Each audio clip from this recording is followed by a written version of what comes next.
Hey everyone, 大家好. My name is Hugo Asplund and I work as the commercial director for the IKEA franchisee in the markets of Hong Kong, Macau and Taiwan.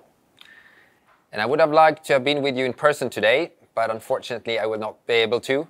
So I'm happy that I get the chance and proud to get the chance to talk to you like this.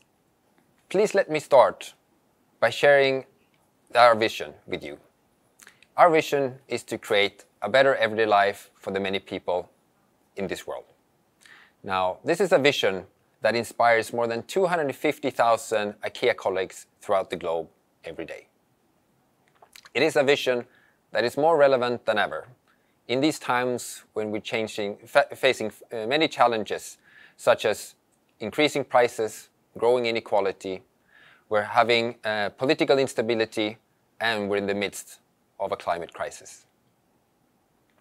It is a vision that inspires us to take action, to become better and rethink how we can create something that is better tomorrow compared to what it is today.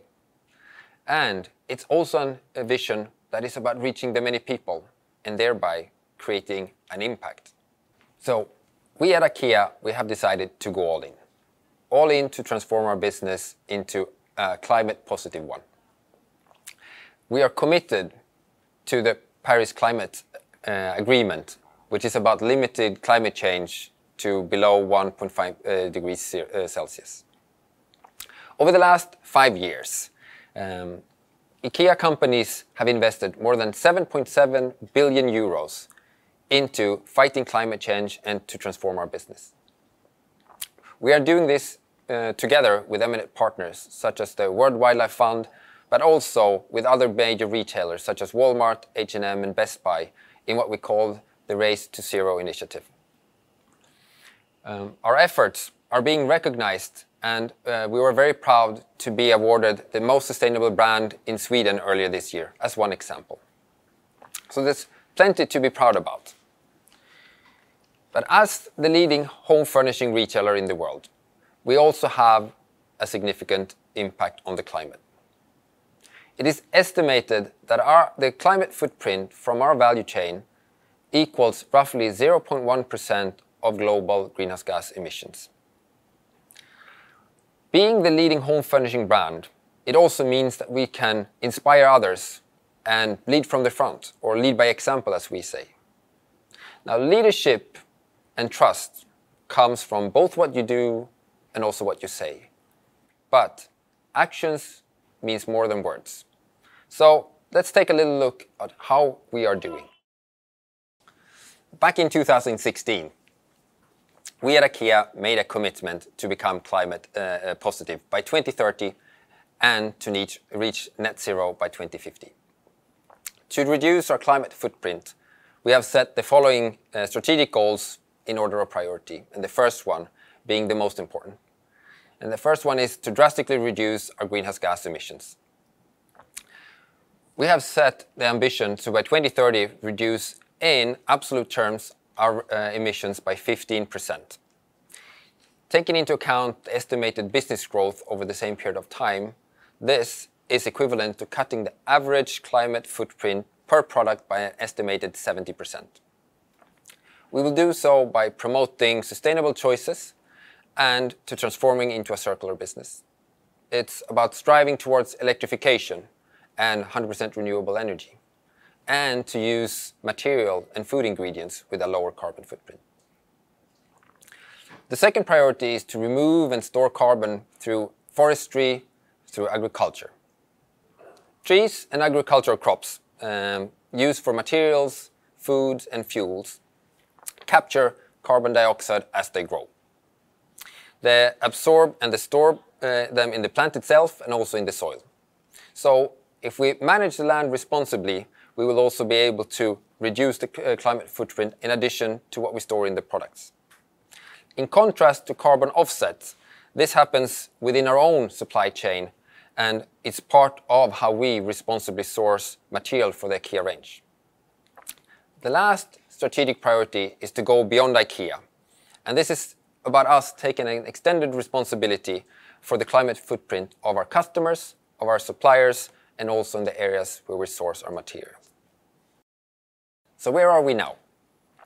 Every year we at IKEA publish a sustainability report where we talk about how we're doing in regards to climate, when it comes to biodiversity, but also our social responsibility. In our latest report, published in April this year, we have estimated that our total greenhouse gas emissions equals 26.2 million tons CO2 equivalents, which is a decrease of 5.8% compared to our baseline in 2016.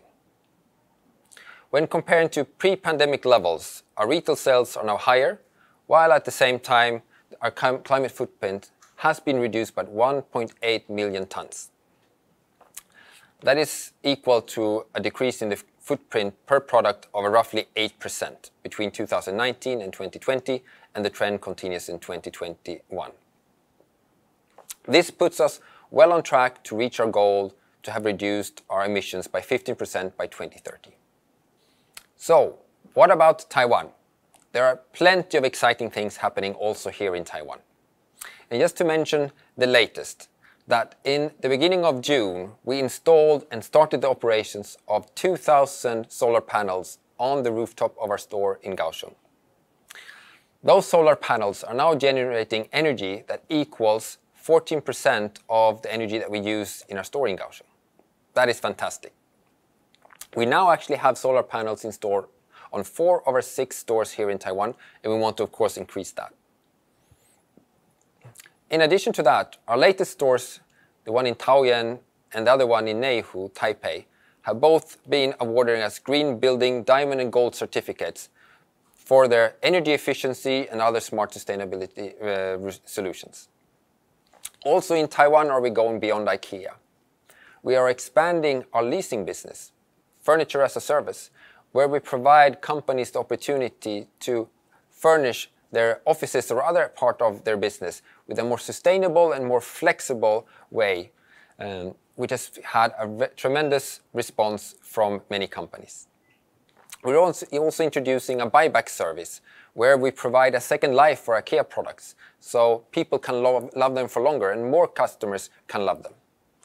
We're also partnering up with social entrepreneurs, providing light to energy-deprived households in Taiwan so that everyone should be able to access sustainable lighting. So, also in Taiwan there's much to be proud about. But coming back to a phrase that our old founder Ingvar once told us, yeah, just because you're the best doesn't mean that you're good enough. And isn't that the key question? Is what we're doing actually good enough? The inconvenient truth is that it's actually not. The Intergovernmental Panel on Climate Change, organized by the United Nations, has stated that we are not on track to reach the goals set in the Paris Climate Agreement of keeping and limiting climate change to below 1.5 degrees Celsius. To borrow the words of the United Nations Secretary General Antonio Guterres, the world is on fast track to disaster. What we do this decade will not only decide our living conditions for our generations, but also for the future generations to come. So what does this mean? Well, it means that we need to speed up. The energy transition that we've been talking about needs to and be able to access renewable energy. That transformation has to go faster. We need to ensure that we share best practice, new technology, so that that can be accessible for more people faster. And we need to make sustainability the affordable choice. As a retail business, we are dependent on the accessibility to renewable energy and be able to buy that. I applaud the initiatives and the ambitions and also the progress that has been made in Taiwan over the last couple of years, increasing the share of renewable energy in the power mix. For example, the new wind farms that has been installed is a great progress. At the same time, the electrification and the demand is growing, meaning that it's becoming more and more difficult and more expensive to access renewable energy. That's why it's imperative that we continue in this journey and together, both private and public businesses work on increasing the share of renewable energy into the grid. Access to renewable energy is not only limited to us in retail, but especially also to our suppliers. A significant part of our climate footprint actually comes from the production of our products. That's why we have a target that all IKEA suppliers should run on 100% renewable energy by 2030. To do so, we are really working together with partners and suppliers in helping them achieving that. So we have introduced a new partnership, a new program, where we're currently having enrolled 1,600 direct IKEA suppliers, mainly in the markets of China, Poland, and India. We're helping them in their transition into running their operations 100% renewable energy. In doing so, we expect to cut our carbon emissions by 450,000 CO2 equivalents. That is equal to roughly 2% of our total climate footprint from our value chain. Well, in doing so, when working together with our partners, we are trying to find local solutions, framework agreements, and power purchase agreements where we buy electricity directly from the grid. And that is only to cover the part that the suppliers cannot generate by themselves on site. With this partnership also, we're not only focusing on the part that derives from the IKEA production, but actually looking into the total production of that supplier. Having them owning that contract, meaning that everything that they produce, not only for IKEA but also for others, is going to be run on renewable energy. That is one excellent example of how we're going beyond IKEA in trying to help reduce the overall global footprint. Another important step is to make best practice and new technologies available to many more faster. We're currently facing the situation where we have different standards and different test requirements in different markets. The result of that is that new technologies and best practice are being delayed. The time to market becomes longer, thereby overall delaying the transformation that is so badly needed for all of our economies. Going forward, collaboration is the way. We need to find global partners. Together with global partners, we need to find the common good and put that in the front of us when we're talking about finding ways of collaborating. So going forward in trade negotiations, for example, between Taiwan and the European Union, we need to be able to find the common good, creating common standards, and recognize each other's test requirements, thereby making technology that can really help in the transformation available to many more faster. Last but not least, we need to make the sustainable choice the affordable choice. We know that many people want to make the sustainable choice, but at the moment you have to pay a premium price for that. For many people with thin wallets, that's actually the many people, that makes sustainability not an option any longer. If we are serious about changing our world, we also have to make the financial aspect align with our ambitions. At IKEA, we want to make the sustainable choice the affordable one, because that is the real long-term solution. We have already done it before with LED and energy-saving bulbs, for example, where we made them more affordable than the incandescent ones, thereby democratizing sustainable light. Now it's time for another old favorite.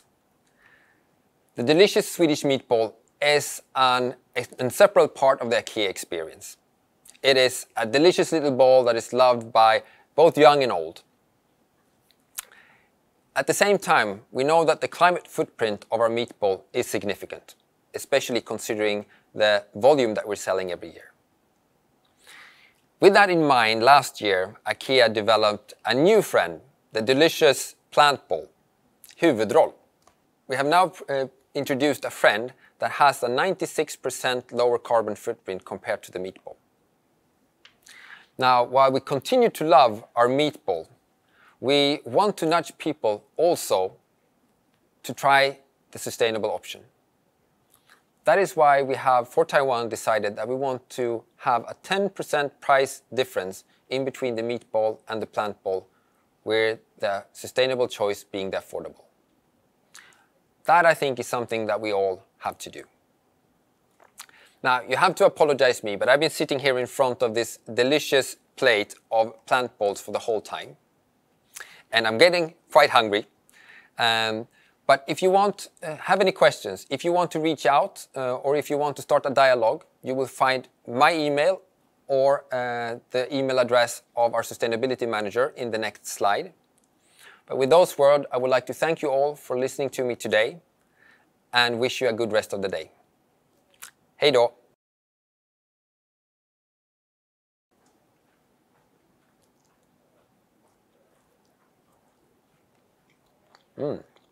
好吃。